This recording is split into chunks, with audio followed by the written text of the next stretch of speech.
Hey guys, with another one take review, and today I want to talk about the new King Gizzard and the Lizard Wizard album, Omnium Gatherum. Omnium Gatherum is the latest album from psychedelic Australian favorites, King Gizzard and the Lizard Wizard, as well as their, 20 billionth album or something. Even as a King Gizzard fan, it's difficult to keep up with the obscene amount of albums this band releases between studio records, live albums. It's impossible, frankly. Even still, with a discography that's so large that I can say that I binged this band for about 2.5 days and still only listened to about half of their overall output last year, I can still say that Omnium Gatherum definitely stands out in their very extensive discography. As you might expect from a band like King Gizzard and the Lizard Wizard, the instrumentation found on Omnium Gatherum is generally fantastic, and I mean, hey, there's a reason that the band have managed to keep such a massive cult following for over 20 some albums now. I mean, hey, there's gotta be some talent in there somewhere if you've got a fan base for that long, probably. The band go between the mellow side of their music with songs like Persistence, as well as more vicious, powerful, destructive jams that have absolutely no remorse for your eardrums, but both sides really demonstrate the better aspects of the band.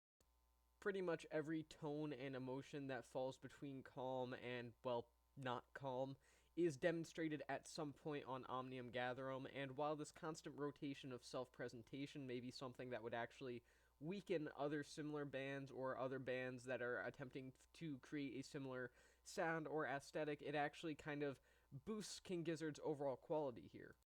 And no matter what you think of these constant switch ups of genre and whatnot, there's no denying that the constant changing of sound is something that makes Omnium Gatherum undeniably King Gizzard and the Lizard Wizard for better or for worse. I particularly find myself enamored with some of the more jazz influenced cuts, like, say, for example, Kepler 22b, which is not only a major highlight on Omnium Gatherum of in itself, I also think it might be one of my new favorite Gizzard tracks, actually. And the reason that I like this jazzy influence is that it does reference directly back to their jazz based roots while never actually fully exploring it. It's sort of like a reference or almost like a little cameo of their older sound while never actually fully being presented as a main cast character.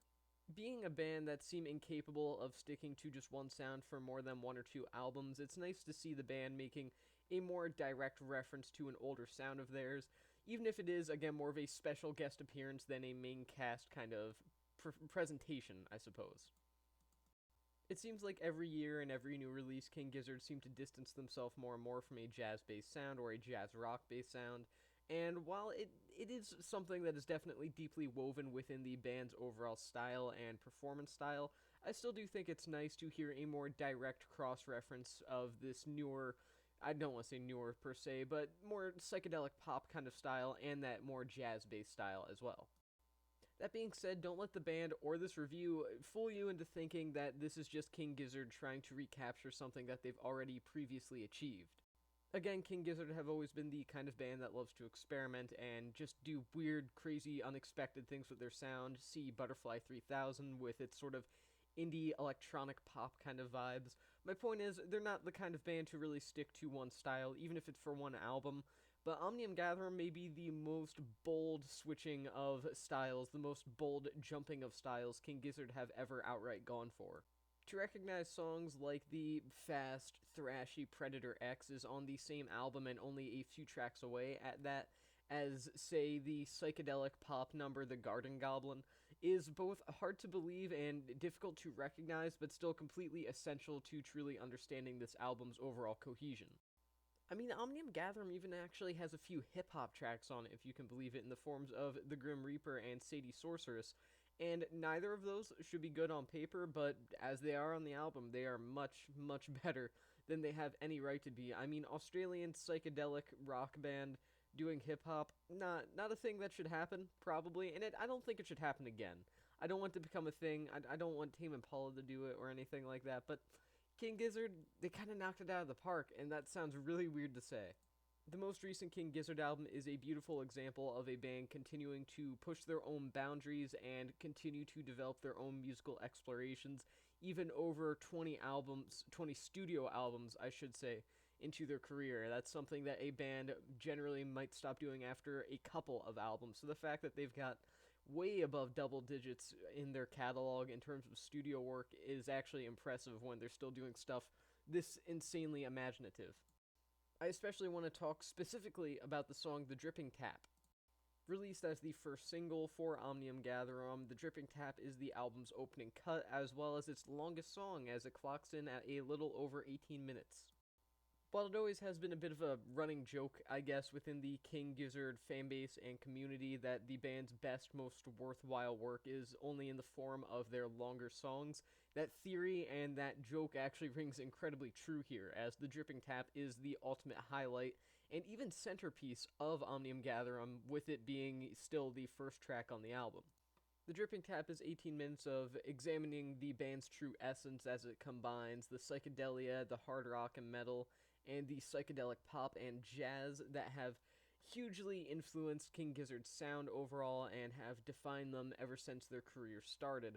It even plays around with a little bit of the aforementioned electronic pop that was first introduced on Butterfly 3000 last year.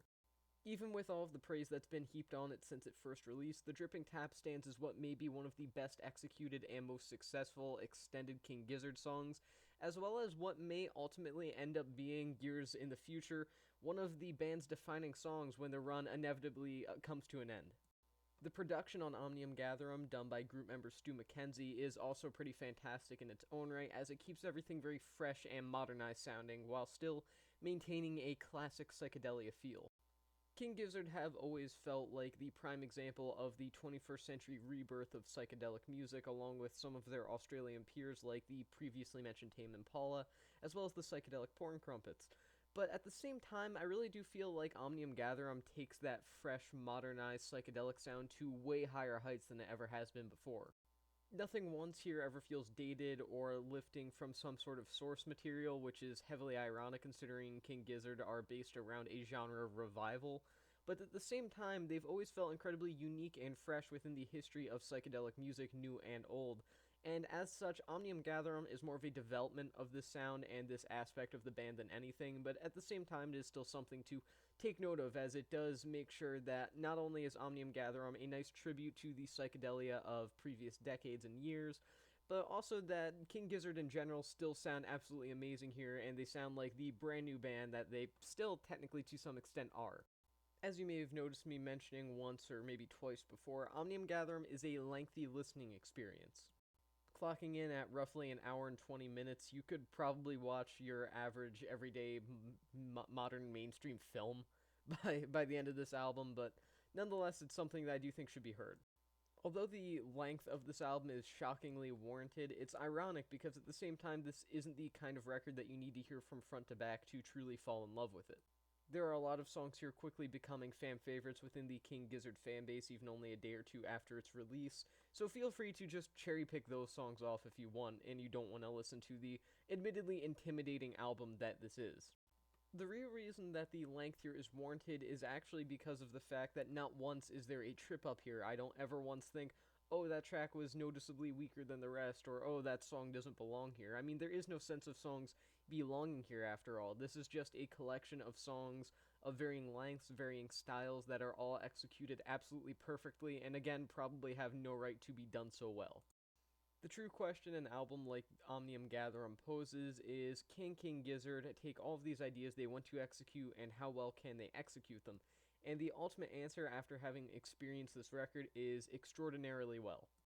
So, in conclusion, I am kind of unsure about this score, and I wasn't sure if I was going to give it this score, but I'm going to do it anyway. Omnium Gatherum, I'm going to give this album 5 stars out of 5. I didn't think it was going to give it that high of a score after the length, a number of people complaining that it was too long, etc. But here I am, doing this video right now with that album cover that you can barely see because it's so bright and my camera's being weird. Just rambling about this album. I'm truly in love with this record, I think. However, I did want to quickly say something regarding this album, and that's that Omnium Gatherum is very unique as a 5-star album for me. Normally I only give out 5-star albums to records that make me approach music differently or something that I find mind-blowingly innovative, and Omnium Gatherum is neither of those things. I mean, I approach Omnium Gatherum in the same way that I approach an album by The Grateful Dead or Hawkwind, and even though there is some amazingly executed ideas and concepts here, Overall, there's nothing particularly innovative done beyond the fact that an Australian psych band is doing hip-hop for a couple of songs. Not unlike 2021's An Evening with Silk Sonic's debut album, Omnium Gatherum is one of those albums that earns such high praise and deserves such high accolades, not because of the fact that it will change your life or the fact that it will change the world of music, but just the fact that it does everything it does so well and so meticulously, and it's so incredibly well put together that it feels almost like I'm cheating the existence of music by not giving this a 5. So, yeah, Omnium Gatherum, 5 stars out of 5. And with that being said, that's the end of this review, and I'll see you guys in the next one.